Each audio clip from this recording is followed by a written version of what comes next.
नमस्कार दोस्तों, मैं रितेश कुमार उपाध्याय आज प्रिपेयर आईएएस के यूट्यूब पोर्टल पे आधुनिक भारत की यूपी पीसीएस 2020 की प्री की क्लास की शुरुआत करता हूँ। दोस्तों, पिछले वीडियो में हमने बताया था कि आधुनिक भारत के लिए क्या क्या पढ़ा जाए, क्या टॉपिक होगा, कैसे पढ़ा जाए। क्योंकि एक चीज़ मैं आपको बार बार बताऊंगा कि इतिहास अगर सही तरीके से आधुनिक भारत को तैयार कर लिया जाए तो यूपी पीसीएस का कोई भी एग्जाम देते हैं तो लगभग 70% सफलता आपकी सुनिश्चित हो जाती है। और हमेशा आपको एक कॉन्फिडेंस बना रहता है कि अब इस बार हमारा सिलेक्शन हो जाएगा। इसी संदर्भ में प्रिपेयर आईएएस के इस पोर्टल पे एक नई शुरुआत की जा रही है इतिहास को लेकर, और हमारा आज का टॉपिक होगा मुगल उत्तराधिकारी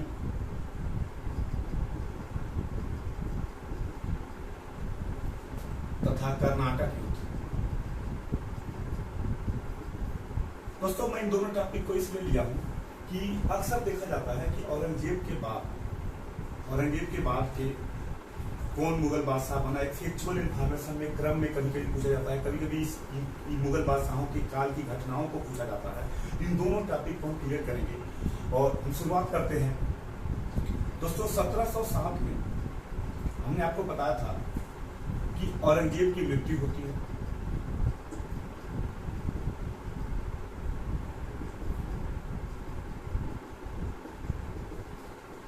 ध्यान दीजिएगा और नोट करते जाएगा जिस पॉइंट को हम बोलेंगे, क्योंकि जीएस में आपको यही पकड़ना है। क्योंकि बार बार मैंने पिछले वीडियो में बोले 1707 को में औरंगजेब की मृत्यु होती है, ये बहुत बड़ा परिवर्तन है।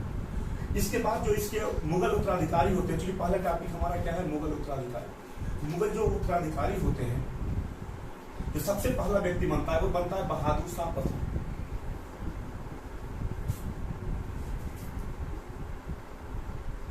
(1707 से 1712 के बीच जो व्यक्ति बनता है वो बनता है बहादुर शाह प्रथम। इसको एक नाम मुअज्जम भी कहा जाता है, याद रखिएगा, प्री के लिए मुअज्जम भी कहते हैं और इसको शाह आलम भी कहा जाता है।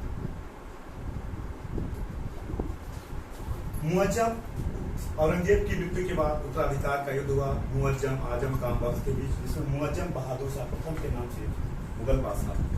याद रखिएगा, इसकी एज लगभग 60 के ऊपर थी, शांति प्रिय व्यक्ति था। इसने कुछ काम किए।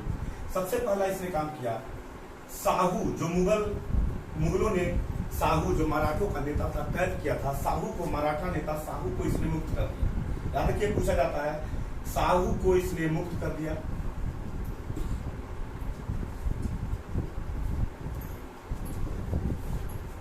इसके बाद कहा जाता है राजपूतों को, चूंकि औरंगजेब मेडुअल के वीडियो में आपको बताया जाएगा कि औरंगजेब के काल में राजपूतों से संबंध खराब हो चुके थे, तो उस संबंध को दोबारा राजपूतों से संबंध को अच्छा करता है और एक सिख नेता, मतलब दूसरा पॉइंट याद रखिएगा, राजपूतों से संबंध अच्छा करने की कोशिश करता है।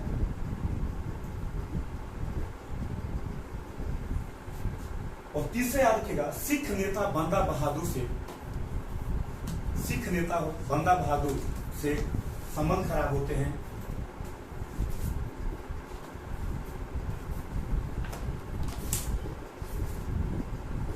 दोस्तों, बहादुर शाह प्रथम योग्य व्यक्ति नहीं था, फिर भी अगर हम देखें आगे के मुगल बादशाहों की अपेक्षा कुछ हद तक इसका कार्यकाल सही रहा और 1707 से 1712 तक के बना। 1712 में इसके मरने के बाद याद रखिएगा, एक इतिहासकार है सिडनी ओवन, ये कहते हैं कि ये अंतिम मुगल बादशाह है जिसके बारे में कुछ कहा जा सकता है। ये यूपी पीसीएस में कई बार पूछा गया।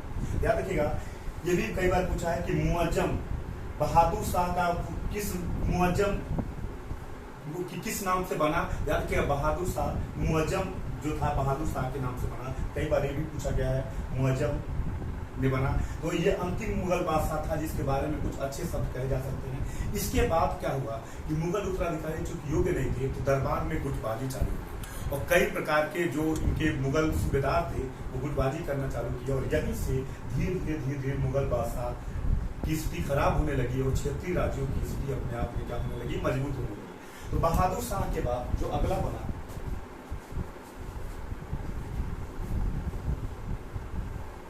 देखिए फिर से मैं बता देता हूँ, कई बार पूछा औरंगजेब के मरने के बाद कौन बना था, क्योंकि पूरा वीडियो प्री के फोकस है। याद रखिएगा, बहादुर शाह प्रथम मुअज्जम था, वही बहादुर शाह प्रथम के नाम से बनता है, इसको शाह आलम भी कहा जाता है। अगला बना जहादार शाह,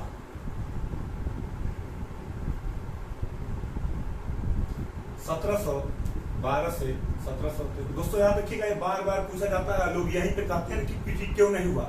इजी क्वेश्चन गलत मत करिए, टफ किसी को नहीं आता।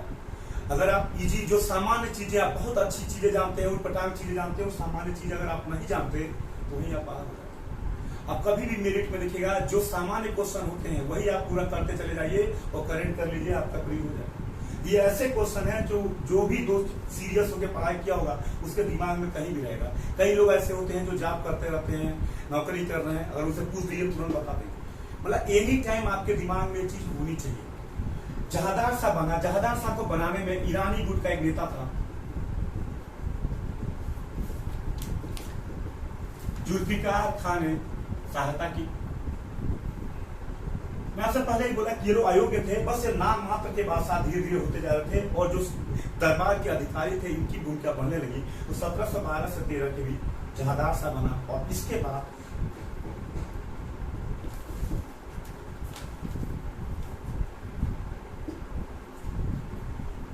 फर्रुखसियर बना 1713 से 1719। याद रखिएगा, इसी के काल में यूपीपीसीएस ने कई बार एक क्वेश्चन पूछा है। इसी के काल में एक गुट पैदा हुआ, दो भाई थे सैयद बंधु, और इसी सैयद बंधु की सहायता से फर्रुखसियर मुगल बादशाह बना 1713 में, और 1719 तक रहा। ये जो सैयद बंधु थे, दो थे, अब्दुल्ला खां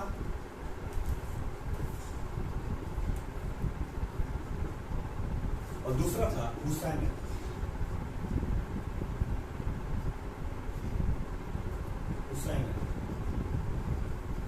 ये दोनों भाई थे और इन्हीं को सैयद बंधु कहा जाता है। इसकी ऐसी हो गई फर्रुखसियर काल में कि ये पूरे के पूरा पावर लगभग इन्हीं के पास ट्रांसफर हो गया, और ये जो चाहते थे वही काम करते थे। तो सैयद बंधु फर्रुखसियर के काल में पॉपुलर हो गए, और पूरे का पूरा पावर एक तरीके से देखा जाए इनके पास पूरे के पूरे पावर आ गए।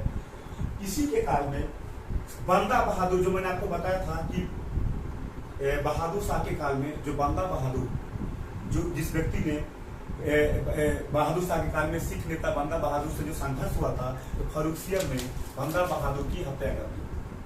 बेसिकली धर्म परिवर्तन कराया जा रहा था, और बंदा बहादुर सिख नेता थे। याद रखिएगा, फर्रुखसियर के काल में बंदा बहादुर की हत्या कर दी। एक तरीके से कह सकते हैं कि मुगल सिख संबंध खराब हो गए इसके बाद। फर्रुखसियर के बाद अब कोई ऐसा शासक नहीं रहा जो बहुत ज्यादा योग्य हो, बस एक नाम मात्र का एक क्रम चलने लगा। और अब देखिएगा कि इसके बाद लगातार तेजी से सत्ता परिवर्तन होने लगा, और दो छोटे छोटे बने 1719 में ही, रफी-उद-दर्जा, रफी-उद-दौला,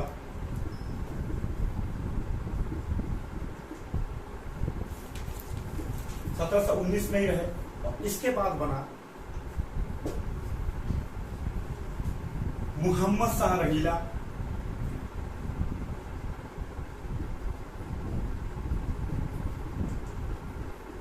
(1719 से 1748 के बीच। नाम से ही आपको पता होगा कि मोहम्मद शाह रंगीला, मतलब इसको दरबार के कार्यों से कोई लेना देना नहीं था। अपने आप को मतलब कह सकते हैं कि अयासियों में डूबे रहना, किसी से कोई मतलब एक तरीके से पूरी गुटबाजी चालू हो गई। और इसी के काल में क्षेत्रीय राज अपने को स्वतंत्र करने लगे। याद रखिएगा, प्री में पूछा जाता है, क्षेत्रीय राज अपने को धीरे धीरे स्वतंत्र करने लगे। दोस्तों पॉइंटों पे ध्यान दीजिएगा, लेकिन इतिहास एक तरीके से मैथ जैसे, अगर चीजें समझ में आ गई फिर पढ़िए ना पढ़िए धोखा करने नहीं देगा। इसलिए जिस मुद्दे को हम बता रहे हैं कि मोहम्मद शाह रंगीला के काल में क्षेत्रीय राज्य अपने को धीरे धीरे स्वतंत्र करने लगे, अर्थात नाम मात्र की अधीनता रह गई,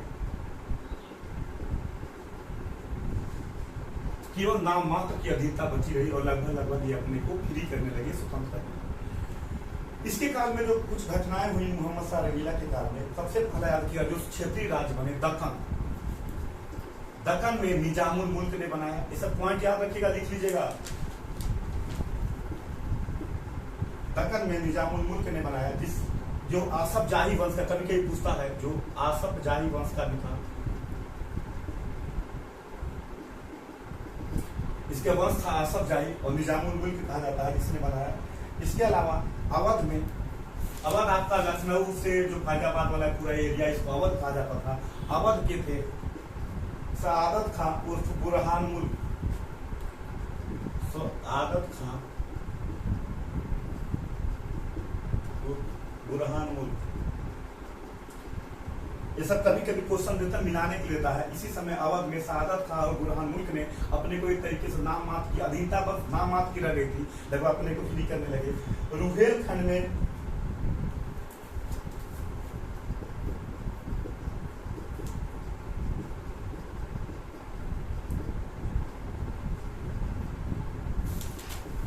वीर दाऊद और मोहम्मद अली, रुहेलखंड में वीर दाऊद और मोहम्मद अली ने एक तरीके से स्वतंत्र राज्य की स्थापना कर दी। और बंगाल में मुर्शीद कुली खान,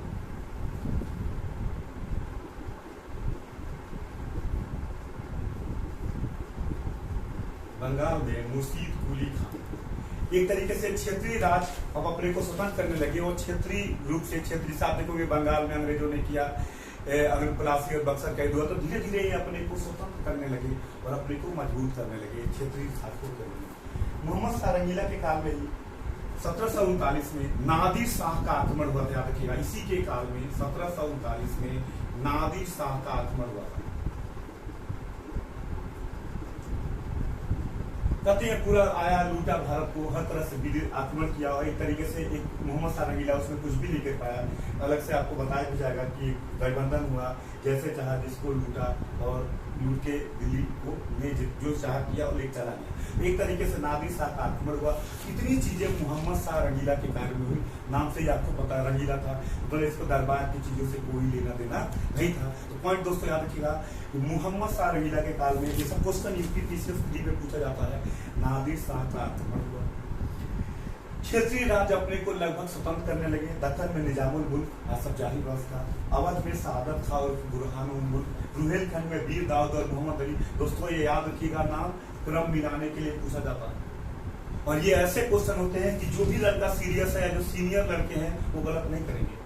नए बच्चे क्या करते हैं कि लंबी लंबी चीजें तो बहुत जानते हैं, लेकिन काम की चीजें किस पे फोकस करना चाहिए। याद रखिएगा, अक्सर मैच द फॉलोइंग में क्वेश्चन आते हैं।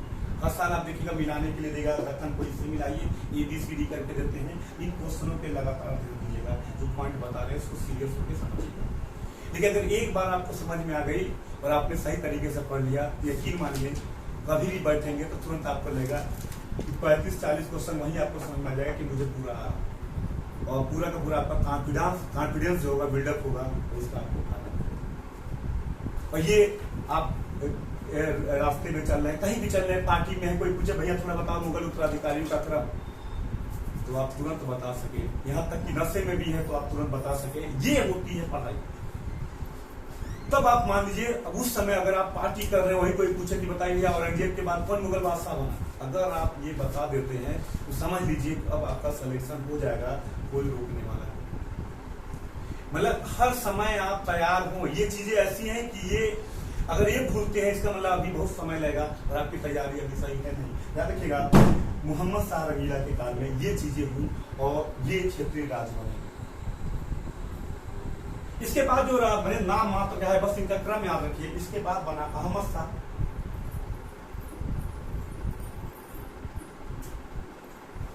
1748 से 1754।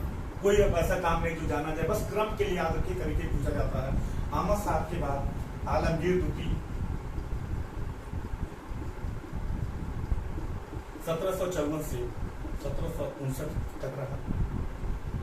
और इसके बाद अब इसके काल में एक चीज आप याद रखिएगा, आलमगीर करके पूछता, आलमगीर द्वितीय के काल में ही प्लासी का युद्ध हुआ था। प्लासी का युद्ध हुआ था उस समय बादशाह, मुगल बादशाह आलमगीर द्वितीय, क्योंकि प्लासी 1757 में हुआ और ये रहा 1759 तक। तो दोस्तों कहते रखा नहीं, अब चीजें समझिए तो अपने आप ये समझ में आ जाएगा। घटनाएं क्लियर होनी चाहिए, अगर घटनाएं क्लियर है तो अपने आप चीजें आपको समझ में आनी लगेगी। तो प्लासी का युद्ध हुआ। आलमगीर द्वितीय के बाद हमारा जो बना शाह आलम सेकेंड, ये रहा 1759 से लेके 1806। और इसके बाद शाह आलम द्वितीय के काल में अगर आप देखेंगे तो जितनी घटनाएं हुई बताया जाएगा, अंग्रेज मराठा युद्ध, अंग्रेज मैसूर युद्ध, बक्सर का युद्ध, ये सब इसी के काल में हुआ। सहायक संधि, द्वैत शासन, सब वो पूरा बताया जाएगा आपको। बस अभी इस वीडियो में क्रम समझिए, क्रम क्या था। तो शाह आलम द्वितीय बना, और शाह आलम द्वितीय के बाद अकबर द्वितीय 1806 से 1837 तक रहा। अकबर द्वितीय में ही याद रखिएगा दोस्तों, ये प्री के लिए बहुत इंपोर्टेंट है, राजा राम मोहन राय को राजा की उपाधि दी, राजा की उपाधि दी थी। राजा राम मोहन राय को राजा की उपाधि दी थी। अकबर द्वितीय में ही राजा राम मोहन राय को राजा की उपाधि दी थी, याद रखिएगा। और इसके बाद बहादुर शाह जफर बना,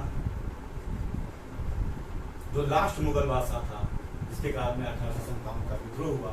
और इस तरीके से इसके बाद पूरी की पूरी भारत जो है एक तरीके से अंग्रेजों के अधीन हो गया, और हमारा राजा ब्रिटिश क्राउन, ब्रिटेन का राजा बन गया। ये है दोस्तों मुगल बादशाहों के उत्तराधिकार का था। औरंगजेब के बाद फिर से मैं एक बार आपको पॉइंट आउट करा दूं, सबसे पहले औरंगजेब के मरने के बाद 1707 में बहादुर शाह प्रथम बना। बहादुर शाह प्रथम के बाद जहादार शाह बना। जहादार शाह के बाद फर्रुखसियर बना। फर्रुखसियर के बाद रफीउद्दर्जात रफीउद्दौला रहे। फिर मोहम्मद शाह रंगीला बना। मोहम्मद शाह रंगीला के बाद अहमद शाह के बाद आलमगीर द्वितीय, आलमगीर द्वितीय के बाद शाह आलम द्वितीय, शाह आलम द्वितीय के बाद अकबर द्वितीय, और लास्ट रहा हमारा बहादुर शाह जफर। जो मेन मुद्दे थे, जो मेन पॉइंट थे, वो भी हमने आपको बता दिया। ये पहला टॉपिक था मुगल उत्तराधिकार का क्रम, जिसको याद रखिएगा।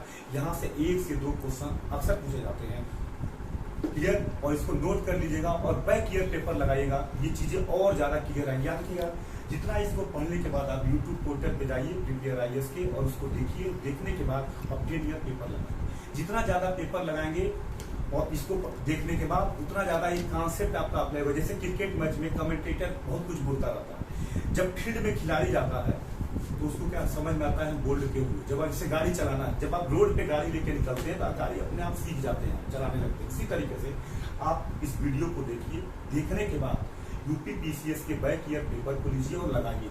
अब जब लगाएंगे तो आपका दिमाग हीट करता है कि क्या सही है क्या गलत है। अगर आपको कोई दिक्कत हो आप कमेंट करिए, पूछिए, पोर्टल पे जाके आपको बताया जाएगा। वीडियो को सब्सक्राइब करिए, और जितना ज्यादा आप इसको देखेंगे, नोट करेंगे, लगाएंगे, उतनी ज्यादा चीजें क्लियर होंगी, और हम लोग उतना ही ज्यादा आपको वो चीजें देंगे जिससे आपकी सफलता की तेजी से सफलता के चांस ज्यादा हो, और आपको अंदर से कॉन्फिडेंस आए कि मैं इस बार में सफल हो जाऊंगा। दोस्तों, अगला जो हमारा टॉपिक होगा कर्नाटक युद्ध क्या है, कैसे है, उस पर हम चर्चा करेंगे। ठीक है, धन्यवाद दोस्तों, अगले वीडियो में